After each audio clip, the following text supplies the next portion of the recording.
তোমাদের সকলকে স্বাগত তোমাদের চ্যানেল স্টাডি অনে। আজকে আমরা শুরু করতে চলেছি পশ্চিমবঙ্গের মধ্যশিক্ষা পর্ষদের যে ক্লাস 7-এর যে পাঠ্য কবিতা মাতৃভাষা, লেখক কেদারনাথ সিং। সেই মাতৃভাষার কবিতাটাকে আজকে আমরা সম্পূর্ণ আলোচনা এবং তার বিষয়বস্তু নিয়ে পুঙ্খানুপুঙ্খ ব্যাখ্যা এবং লাইন ধরে ধরে আলোচনা করব। এখানে আমাদের দেখতে পাচ্ছি আমরা যে আমাদের লেখক হচ্ছেন কেদারনাথ সিং। দেখো ওই তোমাদের বইয়ের যে ডান সাইডেই দেওয়া আছে কেদারনাথ সিং সম্বন্ধে কিছু তথ্য। কেদারনাথ সিং যিনি একজন হিন্দি ভাষার একজন প্রখ্যাত কবি, যিনি 1989 সালে সাহিত্য একাডেমি পুরস্কার পান। আমাদের এই যে কবিতাটা মাতৃভাষা যে কবিতা, এটা একটা হিন্দি ভাষা থেকে একটা অনুবাদ একটা অনুবাদ কবিতা, যেটা তর্জমা করেছেন মল্লিকা সেনগুপ্ত। আমাদের মূল লেখক তিনি হচ্ছেন একজন হিন্দি ভাষার প্রখ্যাত কবি, যিনি 1989 সালে ভারত সরকার কর্তৃক যে সাহিত্য একাডেমি পুরস্কার সেটা তিনি লাভ করেন। সেটা কিসের জন্য লাভ করেছিলেন? না তো আকালের মধ্যে সারস, অর্থাৎ আকাল মে সারস গ্রন্থের জন্য।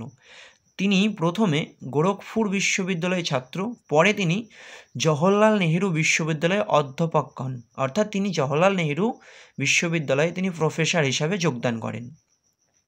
সহজ দৈনন্দিন ভাষার কবিতা লেখেন, যার মূলে থাকে জটিল জীবন সমস্যার প্রতিফলন।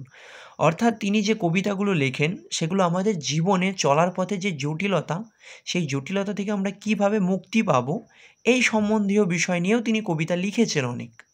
এছাড়াও তার দেশের প্রতি ভালোবাসা এবং ভাষার প্রতি ভালোবাসা, এই সকল বিষয়বস্তু নিয়েও তিনি কবিতা লিখেছেন। তার মধ্যেই একটি তোমাদের পাঠ্য হিসেবে দেওয়া হয়েছে, সেটা হচ্ছে মাতৃভাষা, যার লেখক কেদারনাথ সিং এবং যিনি এটা তর্জমা করেছেন তিনি হচ্ছেন মল্লিকা সেনগুপ্ত। তো এই পুরো কবিতা পড়ার আগে আমাদেরকে জানতে হবে মাতৃভাষা কী, মাতৃভাষা কাকে বলে, এর ডেফিনেশনটা কী হতে পারে, মাতৃভাষার সংজ্ঞাটা কী হতে পারে। দেখো, মাতৃভাষা বলতে হবে যে মায়ের ভাষা বা মায়ের মুখ মিশ্রিত ভাষা, সেটা নয়। মাতৃভাষা হচ্ছে একজন বালক, তিনি যখন জন্মগ্রহণ করার পর তার যে প্রথম যে ভাষা এবং তার যে সমাজ এবং পরিবেশ থেকে সে যে ভাষা প্রথম শিখছে এবং যে ভাষাটায় সবচেয়ে বেশি সে তৃপ্তি অনুভব করে এবং সবচেয়ে বেশি যে ভাষাটার প্রতি মন থেকে সে আকৃষ্ট বোধ করে, সেটা হচ্ছে মাতৃভাষা। অর্থাৎ মাতৃভাষা বলতে কোনো একটা অঞ্চলের বা কোনো একটা আঞ্চলিক ভাষা বলতে পারি। যেমন আমাদের মাতৃভাষা হচ্ছে বাংলা। এবার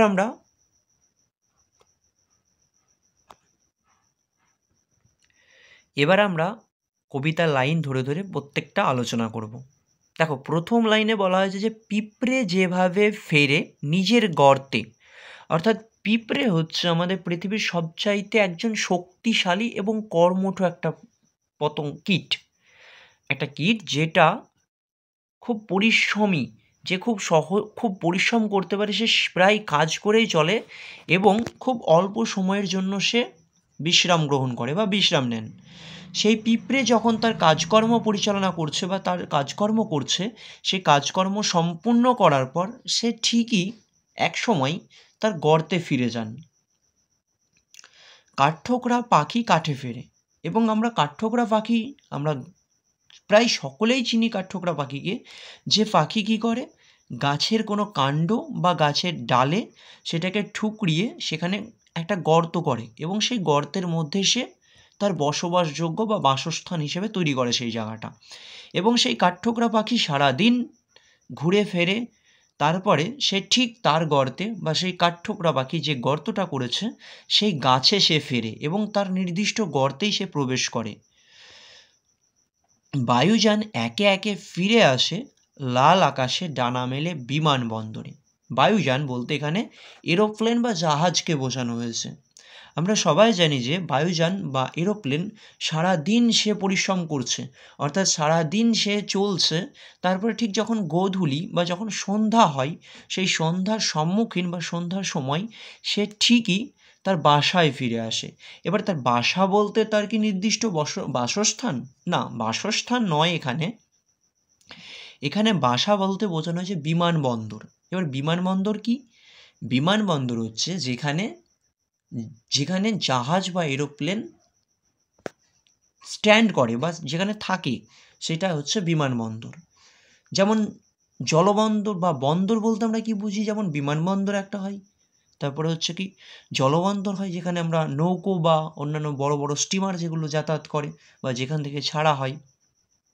তো সেই বিমানবন্দরে যখন গোধূলি বেলা হচ্ছে, তখন ঠিকই যে জাহাজটা সে ঠিক তার বিমানবন্দরে গিয়ে প্রবেশ করছে বা বিমানবন্দরে স্ট্যান্ড করছে। এখানে দেখো বলা হয়েছে যে পিঁপড়ে তার কর্মঠ বা তার কাজকর্ম শেষ করে সে ঘরে ফিরছে, কাঠঠোকরা পাখি তার ঘরে ফিরছে, বিমানবন্দরে জাহাজ ফিরছে। ঠিক তেমনই আমাদের মুখের ভাষা হচ্ছে আমাদের সেই ভাষা, যে ভাষা আমাদের মাতৃভাষা, সেই ভাষাকেও আমরা ঠিক আমাদের আয়ত্তের মধ্যেই নিয়ে আসি। এবং আমরা যতই যে ভাষায় কথা বলি না কেন, আমরা যেন আমাদের মাতৃভাষায় কথা বললে আমরা একটা তৃপ্তি অনুভব করি। আমরা একটা আমাদের মনের মধ্যে যে ভালোবাসা, সেটাকে আমরা প্রকাশ করতে পারি।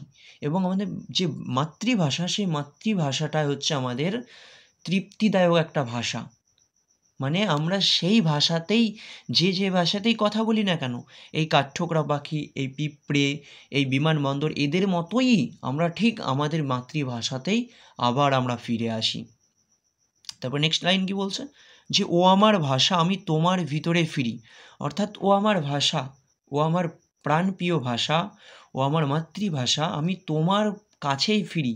আমি অন্য কোনো ভাষাতে কথা বললেও আমি তোমার মতো তোমার ভাষাতে কথা বলে বা আমি আমার মাতৃভাষাতে কথা বলে আমার মনের মধ্যে আমি তৃপ্তি অনুভব করতে পারি। আমি আমার সমস্ত কিছু উজাড় করে দিতে পারি। সেটাই হচ্ছে মাতৃভাষার প্রতি ভালোবাসা এবং টান। চুপ করে থাকতে থাকতে যখন আমার জিভ অসাড় হয়ে যায়, অর্থাৎ এখানে অসাড় বলতে অকেজোকে বোঝিয়েছে বা বোঝানো হয়েছে। অকেজো অর্থাৎ যখন আমরা চুপ করে থাকতে থাকতে আমাদের এমন সিচুয়েশান হয়ে যায় যে আমরা কোনো বাক্যরোধ হয়ে যায় আমাদের এক সময়। সেই সময় কী করি? আমাদের মাতৃভাষায় কথা বলে আমরা আমাদের শান্তি অনুভব করি। আমার আত্মা দুঃখ হয়ে ওঠে। তখন আমার আত্মা দুঃখ হয়ে ওঠে যখন আমি মাতৃভাষাকে আমি ঠিকঠাকভাবে ব্যবহার করতে পারি না এবং মাতৃভাষাকে আমি ঠিকঠাকভাবে আয়ত্তে নিয়ে আসতে পারি না বা আমি মাতৃভাষাটাকে গ্রহণ করতে পারি না। তো এই ছিল আমাদের পূর্ণ আলোচনা। এখানে দেখো, এখানে যে পিঁপড়ে, তারপরে কাঠঠোকরা, বিমানবন্দর, এগুলোর সাথে তুলনা করা হয়েছে আমাদের মাতৃভাষাকে। যে ভাষার প্রতি আমাদের ভালোবাসা সবসময়ের জন্য রাখা উচিত এবং যে ভাষাকে আমরা পেয়ে একটা গর্ব অনুভব করা উচিত। যেখানে আমি আমার মাতৃভাষাতে কথা বলে বা আমি মাতৃভাষাতে যদি আমি কোনো কিছু মাতৃভাষাতে কথা বলে আমরা সকলেই আমাদের মনের মুগ্ধতাকে প্রকাশ করতে পারি। আমরা আমাদের ভালোবাসাটাকে সমানভাবে নিয়ে আসতে পারি। মাতৃভাষা, এটাই ছিল আমাদের সম্পূর্ণ মাতৃভাষা কেদারনাথ সিংয়ের কবিতাটির সম্পূর্ণ আলোচনা। তো অবশ্যই ভিডিওটা ভালো লাগলে অবশ্যই চ্যানেলটিকে সাবস্ক্রাইব করে এবং পাশে থাকা বেল আইকনটিকে প্রেস করতে ভুলবে না, যাতে সর্বপ্রথম তোমার কাছে নোটিফিকেশানটা যায়। এবং অবশ্যই ভিডিওটিকে একটি লাইক এবং চ্যানেলটিকে সাবস্ক্রাইব করে রাখবে। দেখা হচ্ছে আবার পরবর্তী ভিডিওতে। ততক্ষণ সবাই সুস্থ এবং ভালো থাকবে। আর এখান থেকে কী কেমন কোশ্চেন হতে পারে সেটা নেক্সট ভিডিওতে জানিয়ে দেব। ততক্ষণ সবাই ঠিকঠাকভাবে নিজের প্রিপারেশন চালিয়ে যাও। অবশ্যই ঠিকঠাকভাবে তোমার এক্সাম হোক।